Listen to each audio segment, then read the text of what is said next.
જ્યારે પૃથ્વી પર પાપનો અંધકાર છવાઈ ગયો અને દુષ્ટ શક્તિઓએ હાહાકાર મચાવ્યો, ત્યારે એક ભયંકર શક્તિ પ્રગટ થઈ. સમયના વહેણ સાથે પૃથ્વી પર અધર્મ વધતો ગયો. લોકો દુઃખી અને લાચાર બન્યા. દરેક જગ્યાએ ભય અને અંધકાર છવાઈ ગયો.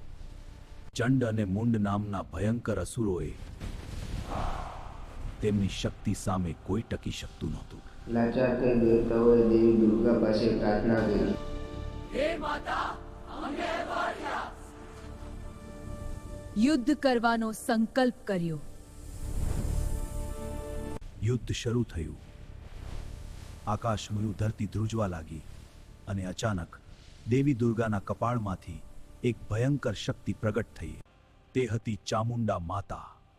લાલ આંખો, ખોપરીઓની માળા અને ભયંકર રૂપ સાથે તેમણે યુદ્ધભૂમિમાં પ્રવેશ કર્યો.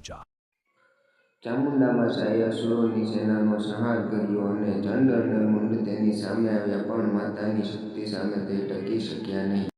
એક જ ઘાતમાં ચામુંડા માતાએ ચંડ અને મુંડનો સંહાર કરી દીધો. દેવી દુર્ગાએ ખુશ થઈને કહ્યું, આજથી તમારું નામ ચામુંડા રહેશે. અને દુનિયા ફરીથી શાંતિમય બની. જ્યાં અધર્મ વધે છે ત્યાં દૈવી શક્તિ જરૂર પ્રગટ થાય છે. જય ચામુંડા માતા.